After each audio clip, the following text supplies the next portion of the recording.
This podcast is sponsored by nobody. Hey dudes, welcome to Splat from the Past, the only 80s themed horror sci-fi show where things can get totally radical. Now, I am so excited for today's show because I have a long-time bucket list guest coming, and I cannot wait. And I'm talking about the legendary Alice Bagg, the pioneering, trailblazing punk rocker who was the lead singer of the Bags, also known as the Alice Bagg Band, when they were in the decline of Western civilization. And I'm going to have her on today. We're going to go through, her punk rock origins and, talk about, whatever she's doing today. And she's had 3 solo albums out since 2016, which are fantastic, by the way. At some point she gave up the music business to be a teacher, but her voice still sounds so good and so re-energized that I can't recommend them enough. And she's a close friend of another guest of mine, Pleasant Gaiman. And I have a feeling this is going to be a great conversation today. I was going through her Instagram, and she mentioned on a caption that she was in the background of an episode of CPO Sharky, the Don Rickles sitcom, and I want to ask about that. It's one of those things that you can't get on IMDb, so I'm going to find out how that all went down and stuff, and it's going to be a great conversation. Also, happy birthday, James Woods. As problematic and fucked up as he may be, I still love him as an actor. I love a lot of movies he did back in the 80s and the 90s. Cop, True Believer, Cat's Eye, Once Upon a Time in America, The Hard Way, all that shit. Happy birthday, James Woods. Don't get into too much trouble. So yeah, here is my interview with Alice Bagg. Hello. Hey Alice, welcome to the show. How are you today? Pretty good. How are you? I am fantastic. I can't tell you what an honor this is. Thank you so much for coming on today. Thank you. Thanks for having me. So, going back in time, what age did you start gravitating toward music? Oh, very young. I loved music when I was a little kid. My dad would ask me to sing songs that he liked, rancheras, mostly mariachi type songs. Mm-hmm. And I would, put on a little show for him. So music was always something that appealed to me. It wasn't until I was in elementary school when my music teacher kind of singled me out for special treatment and made me feel very special, that I realized that the possibility of making music a career was possible. She actually got me a job. She got me my first job singing for bilingual cartoons. Wow. When I was in 5th grade, I think 5th and 6th grade were the ages where I was doing some musical bilingual cartoons. Any cartoon? Everything I ever made was through music. Any cartoons we would know? They are not popular cartoons. They were educational cartoons. Got it. Yeah. Now, I know you sing, but did you ever try to play piano or some guitar or anything like that? Oh, yeah. My dad was big into me playing piano, so when I was very young, we lived in East LA in a very small cockroach-infested house. Yeah. It was just, we were very poor, but my father somehow got a bright piano.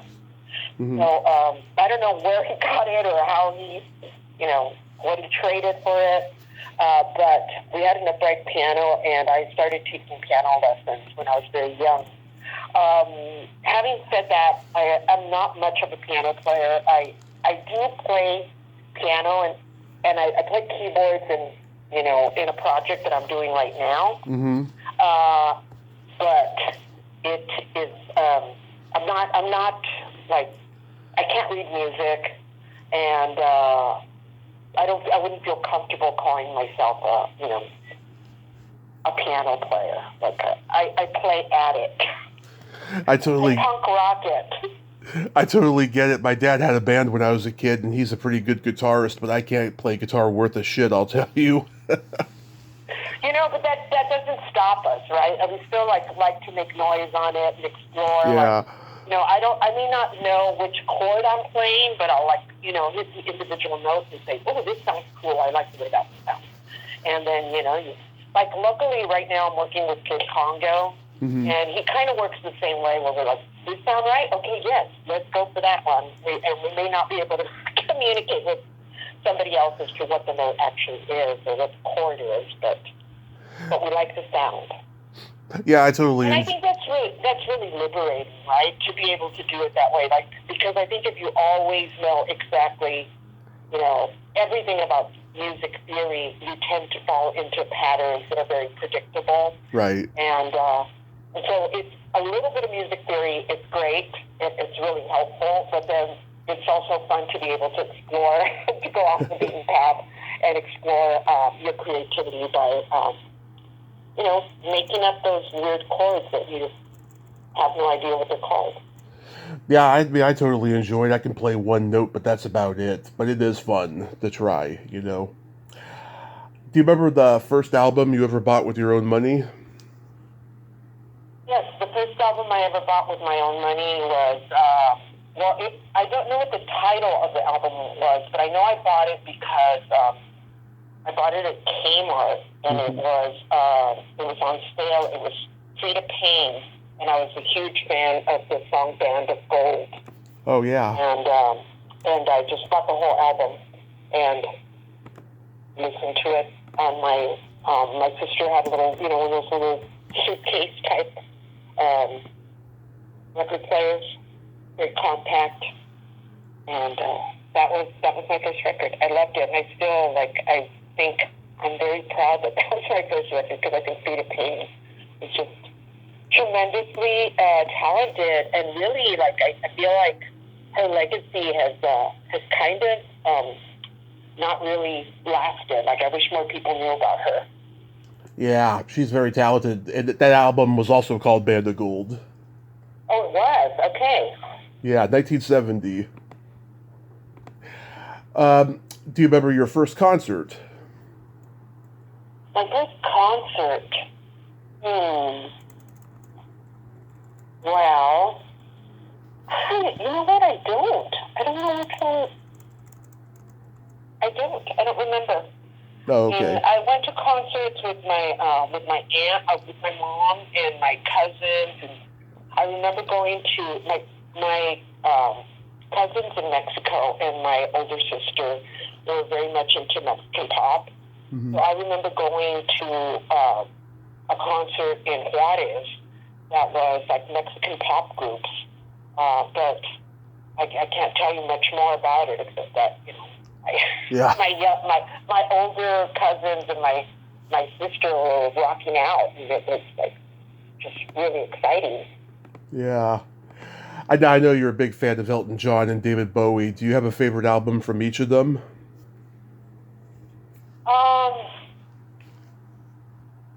Oh, that's tough. I don't know if I have a favorite album, because there's songs on, I can only say I have favorite songs on each of them, and I think they're kind of similar in mood, but I'm all over the place with albums, because there's individual cuts that I like from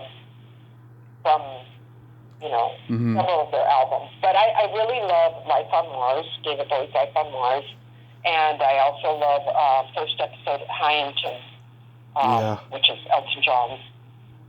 They have a similar vibe, they're in the from the perspective of a young woman, or singing about a young woman. Right. So I think I could relate to them. How old were you when you began speaking English?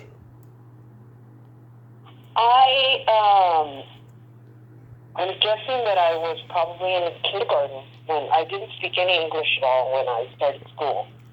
So, I have a very vivid memory of getting into the classroom and not understanding my teacher, not understanding some of my classmates. And, I eventually learned over the next couple of years, but I do also remember getting in trouble for speaking Spanish at school. Oh yeah. Did you learn a lot of English from watching a lot of TV? Well, in my family, we watched a lot of. My mother used to listen to novelas on the Mexican radio, like in the day, and then in the evening, usually it's like before going to bed, we'd watch TV as a family, and so it was usually in Spanish. It wasn't until I got into school and, I'd come home from school and sometimes I'd watch cartoons. I remember watching Astro Boy and Gigantor and things like that. And then later on also like George and Lyra and things like that. But then by then I knew English. I think in my early years I was really like the household, we had one radio and one TV and my parents didn't really speak much English, so we watched it in Spanish. So I can't really say that I learned a lot of English from television. I think I mostly learned it in school, and then once I knew enough to understand what was going on, I was able to start watching cartoons in English. Mm-hmm. Was your generation the first generation of Latino children to grow up in East LA? I don't think so. No, I doubt it. First of all, East LA was Mexico, right? So they were speaking Spanish there for centuries. Yeah. Yeah, I'm from San Mateo, and so like Redwood City is like our little Mexico. Right. Yeah, but it's important to remember that it was all of this, California, parts of New Mexico, Arizona, Texas. Like my husband was recently doing an ancestry, like what's it called? A tree. What is it called? a genealogical tree, right? And yeah. We went to New Mexico, and he was looking up his family, and they said, "Oh, look! It looks like your family got here around 1600s, and they're like they must have migrated from Mexico." And they're like, "No, they didn't migrate from Mexico. They were in Mexico. This is where they're from, right?" Like it was. So it's important to me to be able to establish that part of our history is in the United States and part of it is in Mexico. Yeah. So in 1977, you skipped school to go see Elton John on the Cher Show, and that's how you met Patricia Morrison? Yes, Patricia Raynon at the time. We kind of knew of each other because we were in the Catholic school system, so we had family members and friends who kind of went to different parochial schools, and somehow there was a network of rock bands. So and so would, one of our friends would say, "Oh, this person is really into David Bowie too. You should know them." Or this person is into Mata Hoople. You should know them. And we'd start writing to each other. Old school, writing letters, and then eventually making phone calls or meeting at one of these high school parochial dances. Yeah, so you both had a mutual bond of being outcasts in school and the love for glam rock. That's what cemented it. Definitely, yeah. She was, eventually, I think we were both into glam rock, but I think we veered off and specialized in different kinds of fandom. Like I was really, really into Elton John, and she fell in love with Freddie Mercury. But we kind of supported each other in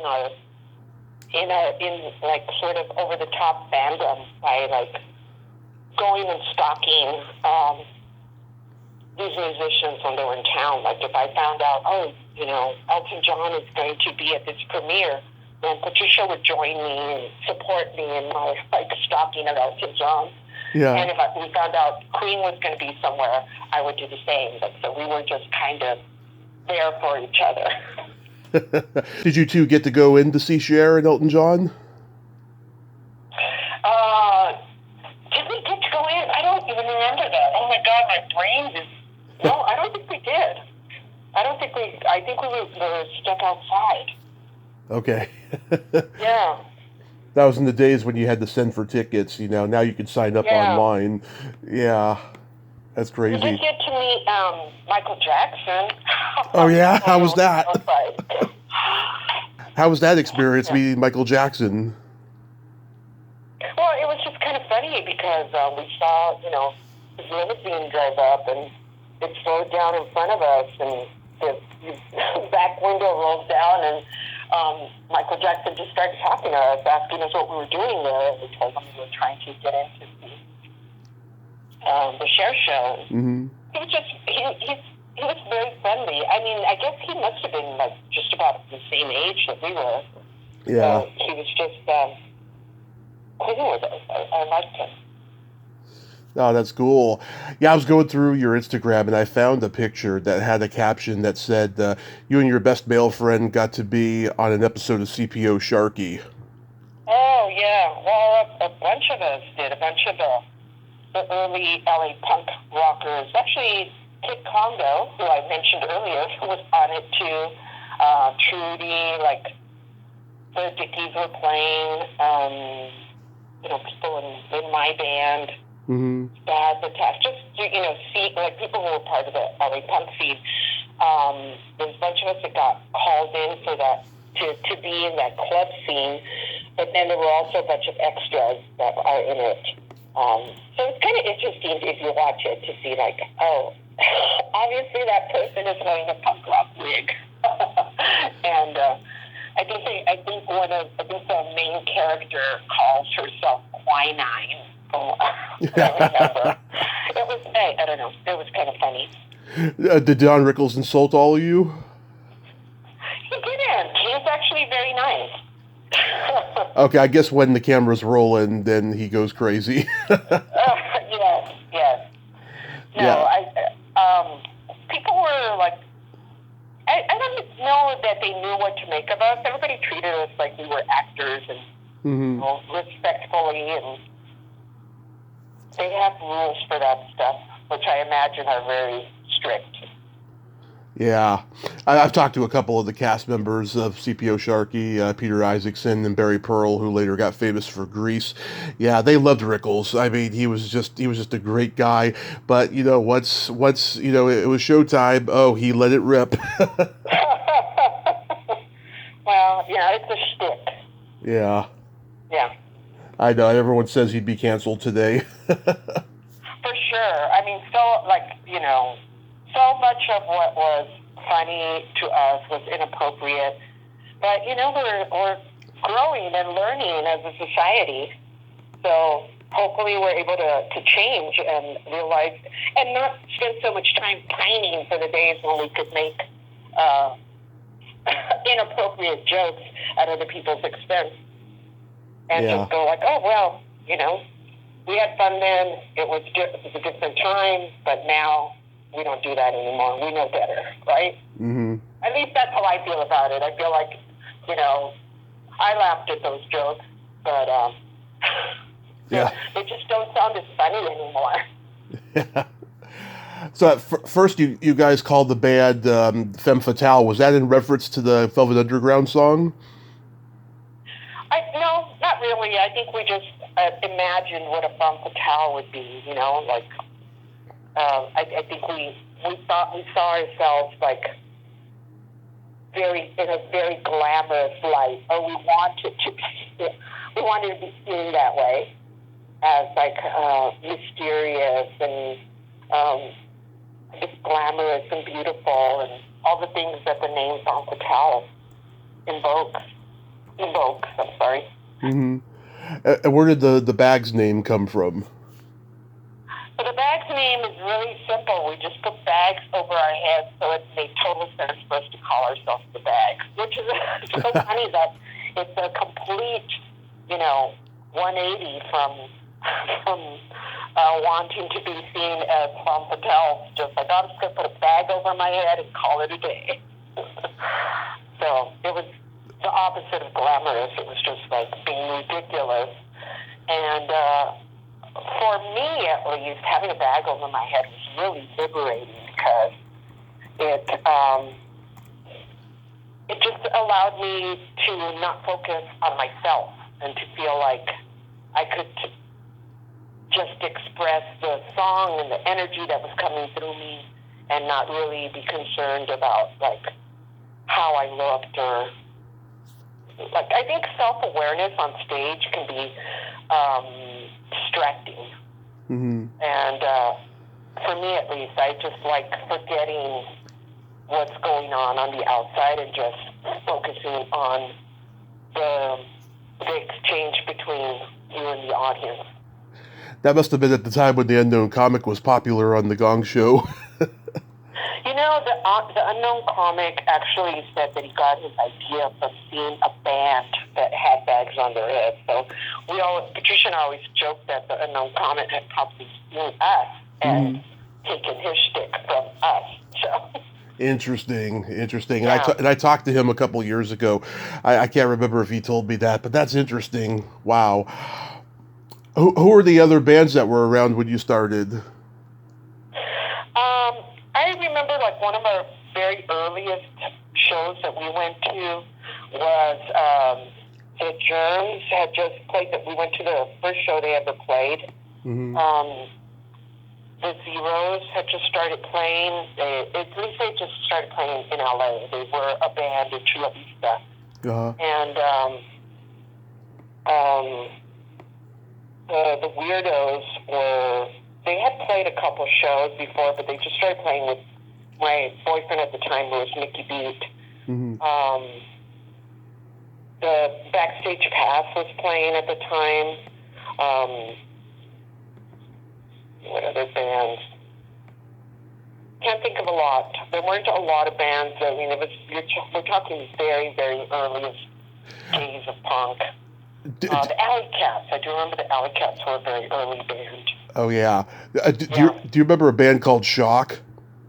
I do remember Shock, yeah. Mm-hmm. Yeah, Kip Brown. I had him on last year, and he told me they were the only punk band in L.A. that didn't drink or do drugs, and he said because of it, a lot of the punk bands were jealous of them because they got to, practice more and be dedicated to their instrumentation. Well, that's one way to look at it. I think Shock were not considered like super they were not part of the punk rock in crowd. If there was an in crowd, they didn't really hang out with the other punks. And it's true there was a lot of drinking and a lot of drug use, and it was kind of a wild scene. But I don't think that anybody was jealous of Shock. I think that they were kind of seen as a little bit of outsiders. Yeah. I mean, there were times when we played together. Mm-hmm. So I think there was an animosity, but it was just not the same kind of bond that we had with people that were playing together, partying together, and like just living the day-to-day experience all the time, as most of our bands were. Like a lot of us lived in Hollywood, particularly in Canterbury, which was a big apartment building that was taken over by the punks. There were 10, 12 apartments, each housing, a little punk group. And we became a really tight community. Mm-hmm. But I think at times, yes, the idea that technical prowess was somehow made you better was kind of antithetical to the whole punk ethos. It was more important to have something meaningful to say, to have a creative way to say it, and to be part of the punk community than to be able to play a really complicated lead. So yes, I think I think Shock might have been a little bit different from, and maybe a little bit on the outs with like the LA punk scene. Although, having said that, I also did not feel any animosity towards them. I just felt like we weren't fully connected in the same way that some of the other people who were part of the scene were. Let's see, was the Germs around? Yeah, the Germs were like one of the very first bands that started. And I feel like they were not only one of the earliest bands, but they were a band that really made it possible for people to feel like, truthfully, to feel like if the Germs are willing to get up and play like shit and make a mess and just cause a scene by getting on stage, then I think we felt like, okay, then they're brave enough to do that, we can do it too. I mean, later on, the Germs polished up their act and like were a much more. You got to hear what Darby was singing about. You got to hear what ideas were coming through the music. But in the very, very early stages, like I think people would have probably just said the Germs can't play at all, and they were considered a joke band. But so the Ramones were considered a joke band at first too. The Runaways were probably considered a joke band at some point too. And I think all the things that we laugh at some point, then, after years later, you go like, that was really groundbreaking. They were doing something different, and they really inspired people. So, the joke's on the people who call them jokes. Yeah. And Darby Crash was a close friend of yours? Well, he was a friend of mine when he was still calling himself Bobby Pin. I think the person that I met changed over time. Bobby Pin, I think he went into a dark place, and we stopped seeing the world in the same way, and we were having less fun together. So we kind of just went our separate ways. We actually got in a fight, and we got in a fist fight. So we stopped connecting. But we were close friends for a time. We spent a lot of time talking on the phone. We went out, hung out together, got drunk together, made out sometimes. Yeah. But then everything changed, and we grew apart. Yeah, and around this time you started hanging out with Pleasant and Belinda Carlisle? Yeah, I was hanging out with Pleasant and Belinda Carlisle, Helen Keller, and Shannon, who would later go on to form Castration Squad. Oh, yeah. Mary Sims was around, Dinah Cancer. I love Dinah. I love her. Yeah. There were a lot of women involved. Diane Chai, Carla Mad Dog. All these women were making music, and obviously I mentioned Backstage Pass. How about Exene from X? I didn't really hang out much with Exene. She was there, of course, but she hung out with a woman that I felt was racist, so I didn't want to hang out with her. Yeah. So, and that is this real particular friend of hers that I didn't like, so I preferred to keep my distance. Yeah. And also, I was very, how can I put it? Just, I was kind of a brawler at that point in my life. So if things got under my skin, I would just tell people off or try to pick a fight with them.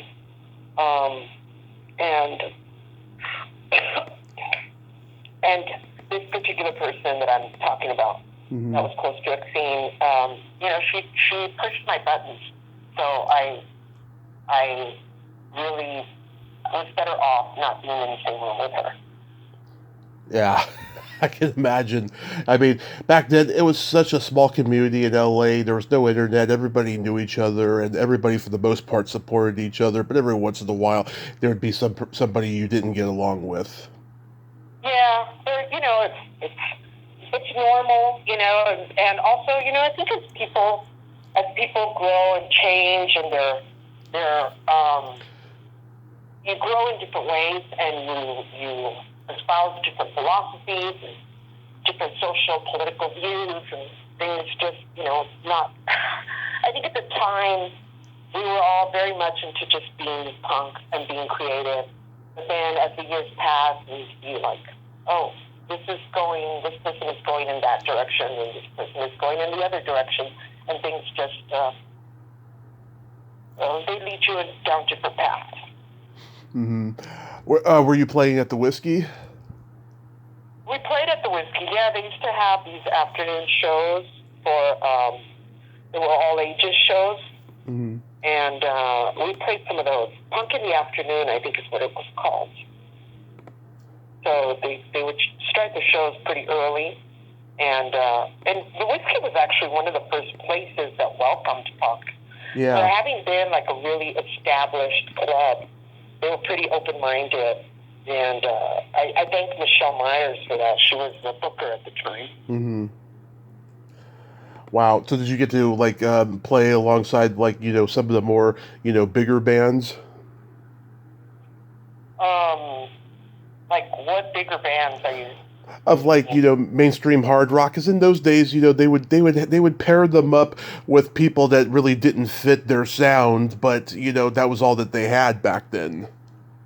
Well, I think in the Punk in the Afternoon shows, mm-hmm. it was like pretty much the punk bands. We weren't really paired with the mainstream. I can't even think of it because it's kind of I mean, I don't know if they even had power pop bands play with us. Mm-hmm. I think it was punk. And I think punk in those very early years mm-hmm. was kind of the label was kind of broader, so that you might have someone playing a synthesizer or someone playing guitars, but all it was is that you might have like performance artists too mm-hmm. that were just doing something that was out of the norm. They wouldn't have like the New York punkers come to town like the Ramones or Johnny Thunders or Television? Well, those were not the Punk in the Afternoon shows. We did, I mean, yes, the Ramones played at the Whiskey, or the Roxy, the more established bands, but they played regular shows. Mm-hmm. The Punk in the Afternoon shows were specifically for like new punk bands, and they attracted a younger audience because they were all ages shows. And they had like a special like bar menu that were non-alcoholic drinks that were named after the local LA bands. Like I had a drink named after me, mm-hmm. It was like pineapple juice and lime or something. I don't remember exactly. But I'm sure there's that somewhere in my memorabilia there's a sample menu. But yeah, they were specifically for smaller local bands that drew a younger audience. Did you know Pee Wee Herman? I didn't personally, but I know there were people that were involved in the punk scene that were also involved in Groundlings, which is the comedy group. The comedy group. I know like Tito Larriba was working as an actor too. And I think Nicole, who later went on to Nicole Panter, who love her, who managed the Germs for a while. Mm-hmm. I think she would also did some work at Groundlings. There were different people that every now and then people would say, "Oh, I was at Groundlings," and I'm like, "Okay." Yeah. I wasn't even aware. Yeah, she was in the Pee Wee show, and she studied acting with Peggy Fury. Yeah, she's awesome. I love her. Yeah, I was pretty sad when Pee Wee passed last summer. He formed my early love of comedy, and I was so lucky to meet him before he passed. He was at a horror convention. I spent 2 hours and 30 minutes in line, which is a bad strain on my legs, but it was worth it. Yeah, that sounds hard. Hard to do.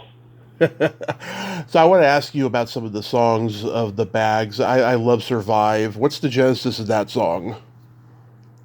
That's one of our very earliest songs. I remember Patricia and I being in her mother's garage working on that song with our guitarist at the time. His name was Janet Coop.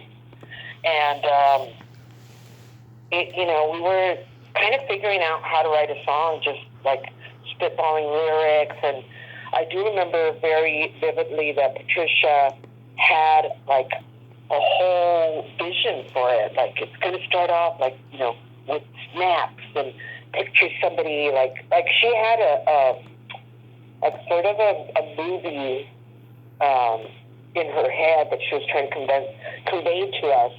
And she hummed that first part, the little melody at the beginning. She hummed it to Janet, who was the guitarist, and Janet picked it out on the guitar, and then that's the genesis of that song. It was really Patricia's vision, and then we just kind of all like fleshed it out together. Yeah, was Alice Cooper an influence? Because it reminds me of that Alice Cooper song, Gutter Cat versus the Jets, with the West Side Story Jets song with that guitar. I imagine that West Side Story was probably an Yeah. influence, but I'm not sure. It's like the way that it's arranged and the orchestration and all that was I can't take credit for any of that. That was all Patricia, and like I said, I think she had a kind of a cinematic view of it. Just the same way that I described like the whole idea of femme fatale being like, you see a movie where there's a train and you see a woman in black with a veil over her face and she's a femme fatale. That's kind of like that's how things worked for us at the very beginning. We had these visuals that kind of shaped where we were going musically. Babylon Gorgon. That song sounds like it has a Sky Saxon and the Seeds influence. Were they one? Well, I'd say the Seeds were a big influence on Craig Lee. Craig Lee wrote that song, and he wrote it about me, but he was very influenced by those those '60s bands, like the Seeds. Yeah. The garage rock. Yeah. Yeah.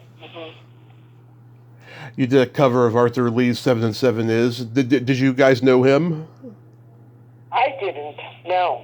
I had never heard that song before. I think the beauty of the Bags for me was that we had Craig Lee, who was probably about 8 years older than us. I don't know. He was the oldest member in the band. He had different influences, and he'd bring them in and he'd say like, I want us to do this song, but he would never play the original for me. He would give me the lyrics, and then he would play his guitar and tell me kind of how it went. And then I would kind of make up my own version of it. So a lot of times the stuff doesn't really sound exactly like a cover because there's something different about it because we didn't get to hear the original stuff. We heard it passed down through Craig Lee's interpretation of it, which I personally prefer because I feel like, as punk rockers, you probably can't do an exact copy of a song, nor do you want to necessarily, right? Right. Do you take a song that somebody in the band likes and try and put your own spin on it, put your own flavor into it? So you and Patricia started drifting apart around the time you guys got asked to do The Decline of Western Civilization. Yeah, we didn't drift apart. We had a big fight. we had a big fight that this is probably still something that I don't really it's kind of hard to put into words because from my perspective, I felt like I had a lot of pressure from Patricia to do better because I was a little bit younger than her. I am a little bit younger than her, but I was a lot more fucked up than her, and I would like get drunk and out of control and fuck up lyrics and sing badly, and I just, I was not a great lead singer. I was probably fun to watch in a way that's like, you might see an accident and want to stop and see what horrible things had happened. So I think in that sense, I might have been interesting to watch, and I was always fully connected with the audience. So in that way, like, I have to defend myself. I did put everything I had into every performance, but it wasn't necessarily going in the direction that was going to get a record deal. And I had a lot of pressure from Patricia to do better, and of course, pressure came from her because she was my best friend. But I remember playing a show with her where she got drunk and she fucked up, and then I just said, "Oh, now it's my turn to call you out." So calling her out led to a great big fight. The band got involved. People took sides, and it was a very stupid fight that I fully regret. It lasted. We didn't speak to each other for, I think, 30 years. Wow. We didn't speak to each other for a very, very long time. And I remember somebody on MySpace, a mutual friend, and now I don't even remember their name, but they talked to her and they talked to me, and they're like, "You guys should be friends. You don't even remember what you were fighting about." Yeah. and I think I wrote to her, tentatively, like, "Hi, how are you doing?" And she wrote back.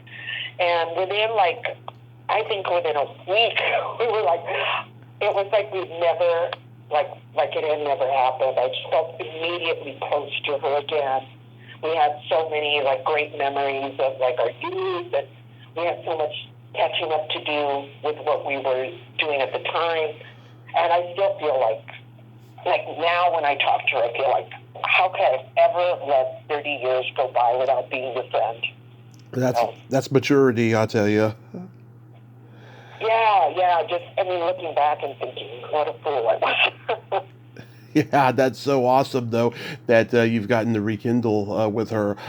Yeah, I was 13 the first time I saw The Decline of Western Civilization, and it was a very pivotal turning point in my young teen years. I had began painting my toenails as a manifestation of my bisexual queerness, and I was starting to get into punk. And I saw this movie, and I just loved it. And every time I watch it, it takes me back to that moment. So, when Penelope Spheeris asked you all to be in it, did you know her already? I had seen her around. I wasn't good friends with her. I didn't know her that well. And I think I was a little suspicious of working on the movie because when she came to meet with us at a rehearsal space, and she told us that, I think somebody in the band asked her, why are you picking out? And she said, well, I feel like I need more women in here. And I had originally asked the Go-Go's, and they were supposed to be in it, but they backed out at the last minute. And you have two women in your band. I feel like it would be good. So my takeaway from that conversation was oh, we are we weren't really on her list, and she's only picking us because there's two women in the band, and she might not even like our band, right? Yeah. We're just fill in for the Go-Go's, and so I was a little not thrilled with being in the movie. Then I asked, just do we get any say over which songs you use or which performances you use? And she said, no. I'm the director, and I'm making this film. I will pick what goes in. And so I also felt nervous about that. I thought, people can edit stuff to make you look good or make you look bad. Yeah. So I had already had enough experience with doing interviews, doing different things where I realized, like, you know, the person that's editing this can really make all the difference in the world. So I voted not to do the film, but Patricia was a really strong, like,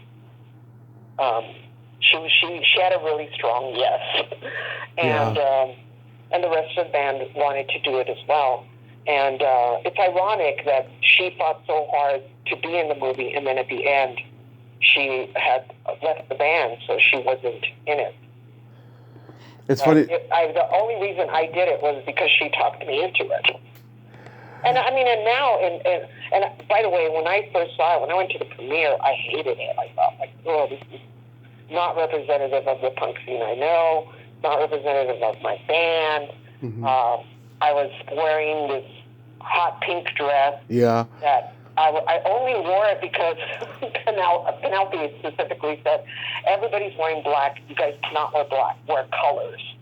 So I'm like, oh shit, I gotta go out, go thrift store shopping and find a new dress. Yeah. So it was kind of almost like we were, actors, wearing something we probably normally would not have worn. And I feel like we kind of look like it on the screen. So when I look at it, you see like all the punks. If you look at punk pictures, when I look at punk pictures myself, I did wear a lot of dark colors, and I did I look different than I look in that film. Mm-hmm. So I felt like it wasn't me, and I felt like the scene was portrayed in a very negative light. Mm-hmm. But I also have to acknowledge that the scene was changing. I was changing, and in the end, that film did a lot of good for a lot of people. It introduced punk to people all over the United States and all over the world, really, and it had a positive effect, which I didn't expect. And thanks to the fact that I was a part of that film, I was, years later, I'm able to do things completely different things. And I have the opportunity to do them because people will say, like, oh, I remember that film. I saw you there. I know your name. Mm-hmm. So it's opened doors for me. Oh, yeah, absolutely. God, you had those high heels on. I don't know how you did that on stage. That must have hurt afterwards. I didn't. It's funny because I also see pictures of me where I'm not wearing any shoes at all on stage. I'm like, oh, that's not bad. No. I was wearing high heels there, mm-hmm. And I did, like I said, Patricia and I had this image of ourselves as, like, trying to look good and trying to wear high heels, but sometimes I'd go on stage and I'd wear them, and it's like, I'm going to kick these off before the show's over. Yeah. Yeah, it's funny you bring up the Go-Go's. Yeah, I always wondered why they didn't end up in the movie, and I should have asked Gina Schock the 2 times I talked to her, but we were too busy talking about the stuff they did do, so it didn't really come up. Why wasn't Survive played? Well, I don't know why I'm imagining Survive probably was played, but it just wasn't chosen. Right, because it was Prowlers of the Night and Gluttony that ended up in the movie. Right, and that we had nothing to do with those choices. Right. Like I said, Penelope chose the songs. Prowlers was a very odd choice. It's our, it's the one song that we have that's a slow song. Most of our other stuff was really fast and aggressive. And perhaps that's why she chose it, right? Because it was different. But it, it's from the musician's point of view, you might not want your outlier song, the one that's different, to be the one that represents you, right? You might want something that's more typical of what you do to be, if you're just giving somebody a taste of what you do, might want something that represents you better. Anyway, I don't want to complain too much about the movie because I feel like in the end it's done a lot of good for a lot of people, and I'm grateful that I got to be in it. But you got to leave music for a while for teaching. So what led to that? Well, I just want to clarify that I never left music. All the while that I was teaching, I was like working on different bands at night and on Right. weekends. I was like, I remember like teaching and driving out to rehearsals and playing at night, and then like dragging myself to work the next morning. So I always had I pretty much made music nonstop, like and since I got into punk and started playing publicly. Yeah. So what got me into teaching was I've always liked kids. I've always liked their honesty, their openness, their creativity, and I started working as a teacher's aide after I graduated with a BA in philosophy, which I planned to use to like analyze arguments and go into law. But while I was waiting to like figure out which law school I wanted to go to, I started working as a teacher's aide, and I was given a little group of Spanish speakers to work with because I felt like, oh, well, you speak Spanish, you can help these kids. And I realized how powerful it was to be able to provide these young kids with like some scaffolding to help them find pride in their heritage, pride in their native language, while at the same time teaching them about, the customs in the U.S. and teaching them English in a way that didn't diminish their Spanish, right? And so I felt like I had the opportunity to give kids what I wish I had had when I was growing up. So that is something that's like, more powerful than anything to be able. I mean, I almost feel like I was healing myself by giving kids the love and self-confidence that I wish I'd have. So it was just really rewarding, intrinsically rewarding to work with kids, and specifically to work with kids that didn't know how to speak English. Did you ever have any special needs students? Yeah, of course. Yeah, definitely. I was in special ed in school, and I was bullied badly, which is a thing you and I share. We were both bullied growing up. Did you get into a lot of fights? Well, I mean, to say there were fights is I feel like I was bullied by having things done to me and things thrown at me. And I'm sorry if you had to go through that too, because I feel like it's, it kills a little bit of your soul. It does. Like I think up until, I took a lot of that, without fighting back for a long time. And I would just go home and go to sleep in the middle of the day. And I was suffering from depression. I didn't know what it was. I was just like, I can't, I have to go through this again tomorrow where, people are going to throw food at me or yell things at me or belittle me. And then one day I fought back. And then after I fought back, I realized, like, you know what? Like, it doesn't hurt as much as not fighting back. Like, for me, like, I remember my very first fight being thrown in a rose bush and having all kinds of thorns in my arm. Ugh. And realizing, like, that I was so hyped up from the fight and from finally, like, getting this girl who was tormenting me to stop tormenting me. And, like, she never bothered me again after that one time. So, like, having a few thorns that I had to pick out afterwards in my arm, like, didn't feel like anything. I also remember that, like, I think I talk about it in my book, where there was this woman who was always yelling stuff at me in the halls. And one day, I was walking up the stairs to go to the bathroom, and she pushed me, and I instinctively turned around to push her back, and I didn't know she had a big pen in her mouth. So the big pen went through her throat, and she had to be taken to the hospital. I was suspended from school for getting in a fight. And Ugh. I really felt like I was just defending myself. I didn't know she had a big pen. She was pushing me, right? She Yeah. was in a fight with me. So, and then when I came back, all of a sudden, people stopped bullying me. All I had to do was, like, accidentally rip somebody's throat, and the bullying, stopped. So. My brother got thrown into a garbage can and had his arm broken. Oh my God. Yeah. It's terrible.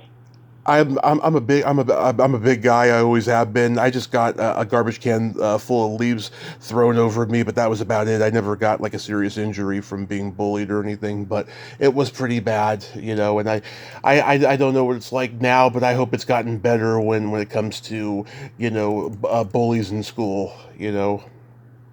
Yeah, it's demoralizing. I mean, I just feel like. And I probably, there were other people that were bullied even worse than me. Yeah. And yeah, I think there's a lot more awareness of it now, and it's not seen as cool. Like, I think people used to laugh at, laugh along with the bully. I don't think people really do that anymore. Maybe, but I think it's not. At least I hope that as a society we're growing and becoming more educated about, like, how painful this, bullying can really be. I think when I was young, people still used to say, like, sticks and stones may break my bones, words will never hurt me. And I couldn't think of anything that would be, like, less true. Words can last much longer and hurt much, much more than, It's true. hitting them. Words do hurt. I totally agree. Yeah. So you've done 3 solo albums since 2016. I love them, especially the first one. Your voice sounded so youthful and re-energized and fresh. I love Little Hypocrite and Programmed. Those are great songs. So, like, Thank you. absolutely. So how did that start that you were going to record solo albums? It actually started because I was asked to help some friends of mine who were working on their own album. It's a group called Splat from San Antonio. And they asked me to produce 3 songs on their album. And I remember thinking, like, wow, they sure have a lot of faith in me. They're giving me power to, like, tell them, give them my opinion and shape their music. And I was really happy working with them. I was really proud of what I did with them. And I felt like, okay, I think I can do this for myself. I have faith in myself to make my own records. So I think it all started with, like, somebody else having, kind of giving me the go-ahead to do my own thing. I think I'd always been in bands where, like, everybody worked together, and sometimes there were people, like, who were older or more experienced, who I felt took more control of the recording process. Yeah. So I felt like when I decided I'm going to make a solo album, I was just owning my own music, my own writing, and putting myself in the driver's seat. I did ask Lisa Flores to produce, because I like her music. I feel like she's very talented, and she's also, like, a really great communicator. She knows how to talk to musicians in a way that, like, she provides really clear instructions. At the same time, she doesn't make you feel like she thinks she's better than you. Like, she makes you feel valued. I think a lot of producing is really, like, the ability to communicate clearly to the musician, but also without, like, hurting their ego. And Yeah. I knew that I wanted that for myself. I wanted her to be able to tell me, hey, you know what, you need to sing that again. And for me not to get my feelings hurt, I needed someone that was really good at saying it in the right way. So I feel like she is the perfect producer. I worked with her several times. She's great. Well, one thing I've noticed about But producers is that, they don't necessarily have the greatest of social graces, but all they can do is give you, constructive feedback and tell you to keep within budget. That's pretty much it. well, see, I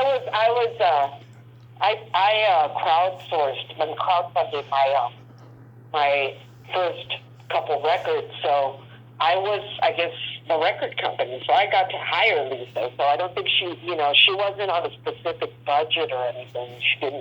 She didn't have to, like, she didn't have to play that role of like being the heavy.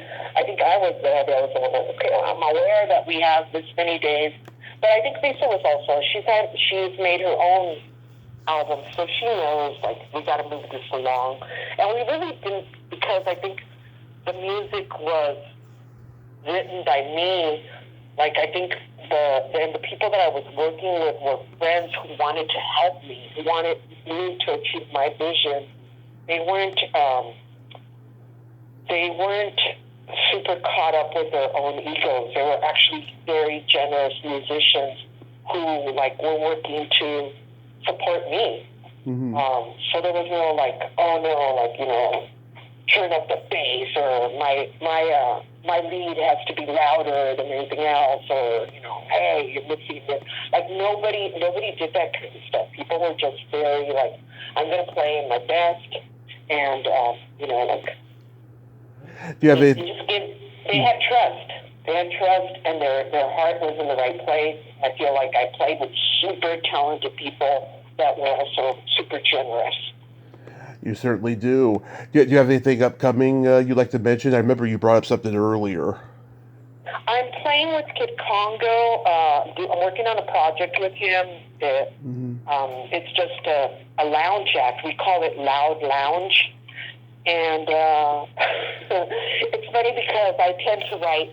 I'm writing on keyboard, and as you know, like my keyboard skills are limited. Hmm. But I kind of write like song structures, and then Kid goes in and like starts, adding this like wild noise and landscapes and all these things that I like. I just feel like we complement each other. Like he brings different things to the music than I do, and it just goes in a completely different direction than I expect things to go, Hmm. which is exciting for me. It's exciting to try, something that, like, I feel like when I give him an idea, like I'll give him my idea, and then he gives me his idea, and we just kind of like transform it into something completely new and completely different. So I'm excited about the project I'm doing with him, and that's it. I'm in Mexico City right now, so I really can't do that much. Hmm. I write songs every day just because I enjoy writing songs, and I think at some point I'll probably make some more music, but I'll probably record some more music. Are you gonna write another book? Oh, that's a possibility too. Actually, that's what I was thinking of doing when I first got to Mexico. I'm like, I'm going to have more time to write. I haven't started it yet, but it is something that is, top of mind is to write some more. And that's it. Those are the things that I'm doing right now. Mostly chilling in Mexico City, spending time with friends and family here. Exploring. I think at my age right now, I'm really at the point where I am enjoying learning more about my culture, about my heritage. Uh-huh. I was able to travel to Spain, and specifically to go to Basque Country, and I did my DNA test and my ancestry homework, and I found out that my roots go back to Basque Country. Hmm. My name is Basque. Almendaris is a Basque name, and it was interesting to find out that relatively late in life, a little bit more of the history of the Basque people, and they have a very interesting history. They're kind of outsiders, and they have their own unique and strange language that doesn't have anything to do with other languages. Like they're even a lot of them have a rare blood type. And they're an interesting lot. Or I guess I should say we are, because now I'm part of the. I consider myself part of that Basque lineage, right? Like. Yeah, that's so awesome. Yeah, you get to find out about your family tree and all of that stuff, and now with the internet, anybody can do that, but it used to be a lot harder. Yeah, it's kind of hard for some, I feel like my European roots are a lot easier to trace than I have, like, when I did my DNA test, I realized, I'm about like half European and about half Native, and they call it Amerindian in the DNA test that I took, and I was trying to figure out which group am I a part of, and I was like looking at where my family comes from, and there's the Raramuri are from there. And I was wondering if I was Raramuri. But I don't know, because they don't keep the same kinds of records. Or maybe they kept oral histories, or how like births were recorded. I think the native side of my heritage was not recorded with the same diligence as the European side. Mm-hmm. So unfortunately, I'm unable to trace that much. That's what I was telling you. My husband went to New Mexico to trace his native roots because they were much more difficult to find. They weren't readily available on Ancestry.com. Mm-hmm. That is so cool. Real quick, we got to play my secret silly game. This is a series of silly slumber party questions. It's no win or lose. It's just pure fun. And how the game works, Alice, is I ask you the question, you answer it, and then you ask me that exact same question, and I answer it. And feel free to comment on the answers, because they might be funny. Okay. Alice, are you ticklish? I am. Are you ticklish? Oh, yes. If you tickle me without warning, though, I might hit you in the groin. Ouch. I won't tickle you without warning. Yes. Is your belly button an innie or an outie? My belly button is an innie. How about yours? It is also an innie. What color are your toenails painted? My toenails are not painted at the moment, but they are clean and freshly trimmed. Nice. How about yours? This weekend, I'm going to do an elaborate color. I haven't decided yet. I was going to do it last weekend, but I got sidetracked. But last time I did paint them, they were gold with sparkles for New Year's Eve. Oh, that sounds so festive and beautiful. I love it. Yeah. I want to get a pedicure so badly. Yeah. I love the pedicure process. It's kind of scary having people with like sharp implements, like right around the very sensitive toes. Oh yeah. But it feels so good. I've stopped getting professional pedicures years ago because inflation has gone up so high with them. I know, it's so expensive, but it's such a treat. It is. Once or twice a year, I don't know. I have to be a little bit more careful now because I have diabetes, but maybe eventually. Sorry about that. My dad had diabetes. Yeah, maybe. Very careful with feet. But maybe I'll get another one eventually. What would you say is your best personality trait? You know what? I feel like I am. I don't know. I guess my best at is also my worst. Mm-hmm. That I tend to be very frank, and I sometimes say things without couching them in niceties. So I will always give an honest answer. Always try and speak my mind, and sometimes I struggle to find a nice way to say something that I don't want to lie about. Right. Does that make any sense? Absolutely. I'm the same way. I mean, I think my best personality trait is I have empathy, but I also have no filter. Right. Yeah. It sounds like we have the same superpower that can also bring us down. Exactly. Yes. But having said that, I always feel like that you always know what you're getting with me, right? Like, Yeah. you might not like what I have to say, but you also always know, like, I'm going to tell you the truth. Exactly. If you could have anything named after you, what would it be? Oh, wow. That's a hard question. Anything named after me, what would it be? I can't think of it. I can't think of anything. Wow. You go first. What would yours be? I would like a vibrator named after me. A vibrator named after you? That's Yep. good. That's a good one. That's hard to beat. No, I don't think I'm going to try and beat it. Okay. Yeah, I can't think of anything I'd want to have named after me. Maybe a special school or something. Oh, a school would be great. I would love to have that. Yeah.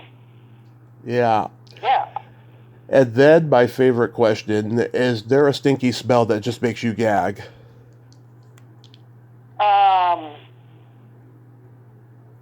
I don't like to pass by like a fish market. Oh yeah. If there's especially if there's things that are being thrown in the trash can that like partially eaten food, that kind of stuff. I can't take that. Like, I agree. Yeah. Yeah, with me it's either farts or feet. Farts or feet. Yeah. Yeah, I will take farts or feet over dead, like fish food that's left in the trash can. Yeah. No. Alice, you are a national treasure and a trailblazing inspiration. Thank you so much for coming on today. Thank you so much for inviting me. And I feel like I'm so lucky that you confided in me about the bullying, and I hope things have changed for the young kids that are in school now, and that people are more aware of this stuff, and that teachers can be more involved in preventing this, and that kids who are, I guess they're not really kids, they're teenagers, right? Right. When it's the worst, like, that they realize that it's not cool. It's not, you have to have, like, when you bully somebody else, it really is a reflection of your own poor self-esteem. Right. You have to bring somebody else down to make yourself feel bigger is a dead giveaway that you have no self-confidence, because I think people who are confident in who they are always try and help others feel confident in who they are. Right. It's easy for me to confide in other people who are bullied too. It's a great way of relating, and it was my pleasure, and I hope you have fun over there in Mexico finding out your family tree some more, and I look forward to your upcoming projects. Take good care of yourself and be safe out there. Oh, thank you so much. It was a pleasure talking to you, and I look forward to getting a snapshot of your new toenail colors. Okay, I'll send them to you. Okay, thanks. Okay. You'll get inspired and get that pedicure that I've been putting off. Good, I hope so. Send me a picture as well. Okay, I will. Thank you. Bye-bye. Bye. Well, there you have it. Alice Bagg. Ain't she a sweetheart? Oh my God, what a wonderful, wonderful lady. Oh my God. She is a person who has evolved, but has stayed the same wonderfully quirky, awesome punk rock girl that she always was. And I'm so glad that she's living her later years so happily the way that she has. I felt like I just made a new friend. She is awesome. Well, until next time, this is Tommy Throwback Kovac saying there's no shame in living in the past because the present sucks. Later, dudes.